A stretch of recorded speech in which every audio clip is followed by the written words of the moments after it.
ఆదిలాబాద్ జిల్లా వార్తల విషయానికి వస్తే ఎన్నికల సమయంలో ప్రజలకు కాంగ్రెస్ ప్రభుత్వం ఇచ్చిన 6 గ్యారెంటీలు అమలు చేయాలని డిమాండ్ చేస్తూ జిల్లా కేంద్రంలోని ఆర్టీసీ బస్టాండ్ వద్ద బీఆర్ఎస్ పార్టీ ఆధ్వర్యంలో ర్యాలీ ధర్నా రాస్తారోకో చేపట్టారు. బీఆర్ఎస్ పార్టీ జిల్లా అధ్యక్షుడు మాజీ మంత్రి జోగురామన్ ఆధ్వర్యంలో జరిగిన ఈ ఆందోళన కార్యక్రమంలో పలువురు బీఆర్ఎస్ పార్టీకి చెందిన నాయకులు, కార్యకర్తలు, రైతులు పాల్గొన్నారు.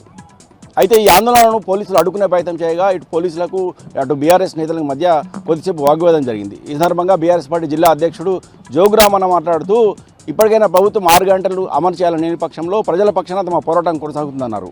అవసరమైతే ప్రజల పక్షాన న్యాయ పోరాటం చేసేందుకు కూడా బీఆర్ఎస్ పార్టీ సిద్ధంగా ఉందని పేర్కొన్నారు.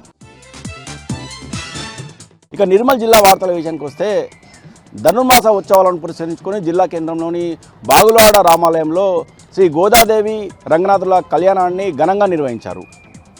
ఈ కళ్యాణాన్ని తిలకించేందుకు పెద్ద ఎత్తున ఆలయానికి భక్తులు తరలి వచ్చారు. గోదాదేవి రంగనాథుల ఉత్సవ విగ్రహాన్ని ఊరేగించిన అనంతరం గోదాదేవి రంగనాథుల కళ్యాణాన్ని నిర్వహించారు. ఈ సందర్భంగా భక్తులు భక్తి శ్రద్ధలతో గోదాదేవి రంగనాథుల కళ్యాణాన్ని తిలకించారు.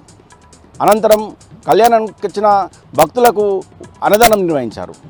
కళ్యాణోత్సవం సందర్భంగా ఎలాంటి అవాంఛనీయ సంఘటనలు జరగకుండా పోలీసులు భారీ బందోబస్తును ఏర్పాటు చేశారు.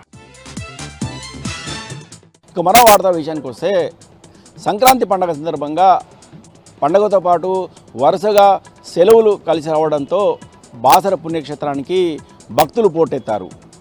గత 2 రోజులుగా బాసర పుణ్యక్షేత్రానికి భక్తుల తాకిడి మరింత పెరిగింది. ఎక్కువ మొత్తంలో భక్తులతో పాటు విద్యార్థులు కూడా భక్తులు అమ్మవారి దర్శనానికి తరలి వచ్చి అమ్మవారిని దర్శించుకొని మొక్కులు తీర్చుకున్నారు. బాసర పుణ్యక్షేత్రంలో తమ పిల్లలకు, చిన్నారులకు తల్లిదండ్రులు అక్షరాభ్యాసం చేయించారు.